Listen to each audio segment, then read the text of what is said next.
Hi everyone, welcome to Torah on Demand. I'm Rabbi Yael Ridberg.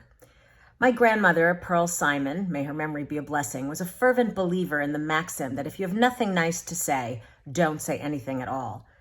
She always knew how to hold her tongue, and I've always strived to emulate her.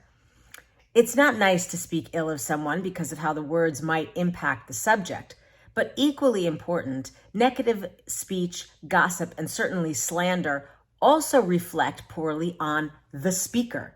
And according to Jewish tradition, there were consequences to such speech.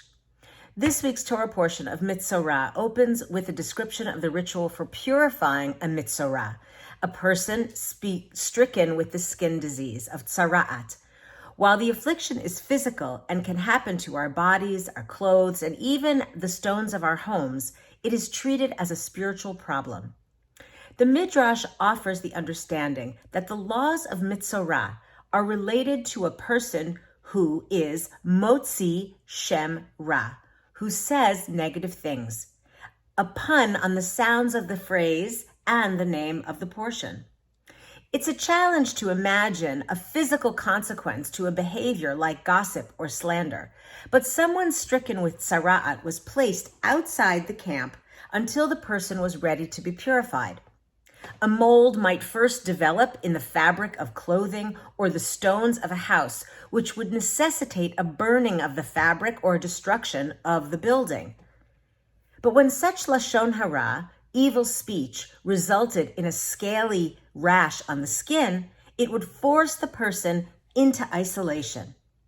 Not a bad consequence if one is to consider how our words create and destroy worlds today as well. Someone who is known as a gossip could be isolated in our time as well.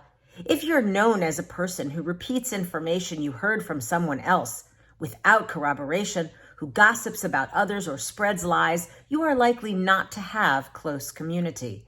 Listening to such information can also be regarded as forbidden because it makes the listener complicit. So why would such behavior cause a rash in fabric, stones, or skin? The rabbis teach that the power of life and death resides in the tongue. We use words to build relationships and society. And while we no longer get warnings from moldy walls or scaly skin if we are engaging in harmful behavior, we would do well to remember the impact that our words have in public and in private. Shabbat Shalom. Thanks for joining me. See you next time.